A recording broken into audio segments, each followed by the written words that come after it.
wawancara bersama orang tua korban dan pengacaranya mengenai kronologi dan perkembangan kasus pembunuhan ini. Kita akan lanjut wawancara bersama psikolog Melissa Grace untuk melihat dari cara pandang psikologi mengenai kasus pembunuhan yang sedang viral di Indonesia.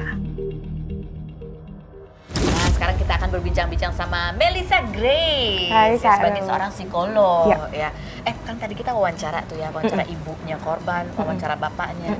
Kan tadi kita lihat ya reaksinya, masih ngerasa bahwa masih nggak percaya, masih ngerasa bahwa dia tidur, pegangin perut saya, buka pintu supaya tetap merasa dekat. Itu sebenarnya mereka sedang berada di fase apa sih, Mel? Iya. Jadi kan sebenarnya sebuah peristiwa yang traumatik ya buat mereka. Trauma itu kan artinya luka yang biasa disebutkan oleh benturan. Kalau di fisik itu adalah benturan fisik, kalau di psikis adalah benturan psikis. Nah, reaksi normal ketika seseorang menghadapi trauma biasanya yang pertama kali shock.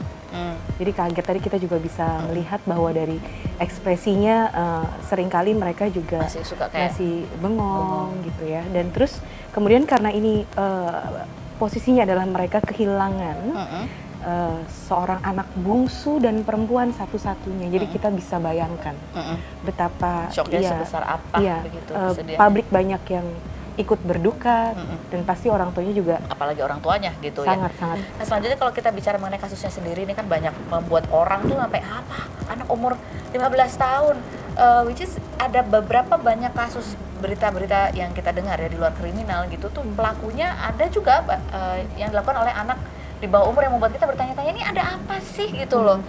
Apa sih, apakah karena emang kita baru dengar aja beritanya, apa dari dulu, atau memang ini ada sebuah fenomena tertentu gitu yang menyebabkan seorang anak itu mampu melakukan sebuah perbuatan kriminal gitu. Oke. Mungkin kalau di Indonesia kita sepengetahuan saya, saya ini kasus yang baru pertama kali terjadi.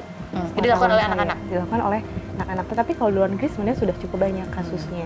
Nah, berdasarkan guidelines, sebelumnya perlu diklarifikasi dulu bahwa semua pembicaraan kita hari ini tidak sedang membicarakan adik tersangka, ya, tetapi kita bicara secara fenomena umum. Kenapa? Karena saya sebagai psikolog klinis tidak melakukan pemeriksaan psikologis langsung kepada adik tersangka dan keluarganya, sehingga saya tidak boleh memberikan professional judgment. Semua analisa ini hanya berdasarkan berita-berita yang beredar, dan kalau ada kekeliruan di berita-berita itu, maka dengan sendirinya apa yang kita bicarakan hari ini bisa tidak tepat atau menjadi gugur gitu.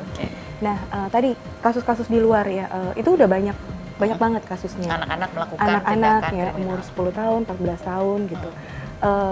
Bukan dalam rangka membenarkan apa yang dilakukan, tidak ya. Bagaimanapun sebuah perilaku keliru tetaplah keliru.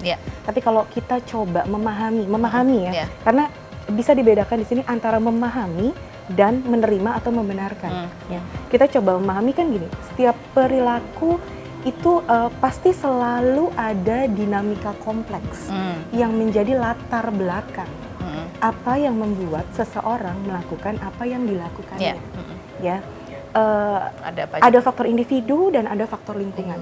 Kalau kita bicara tentang faktor individu, ada faktor genetik yang perlu kita cari tahu dulu. Misalnya, ada nggak sih riwayat keluarga yang juga pernah anggota keluarganya atau kerabatnya pernah mengalami gangguan psikis atau gangguan mental, ya. Karena penelitian membuktikan bahwa beberapa gangguan mental itu sifatnya adalah diturunkan, ya, psikopati, terus kemudian bipolar, kemudian skizofrenia. Itu diturunkan? Iya, itu diturunkan ya. Dalam bentuk yang bisa sama, bisa juga berbeda. Ya. Itu dari faktor genetik. Dari faktor disposisi biologis atau bawaan secara biologis, ya. Apakah kemudian zat-zat kimia di otaknya berfungsi dengan baik?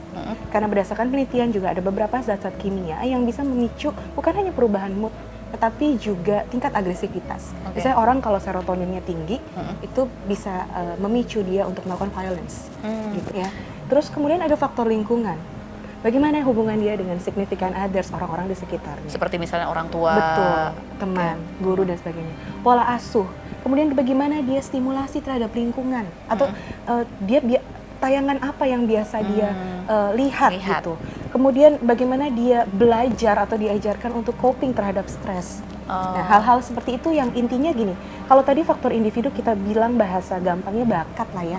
Nah, lingkungan ini adalah si pencetusnya gitu. Sehingga kalau bakat terus ketemu kesempatan kan jadinya kan nyatu tuh.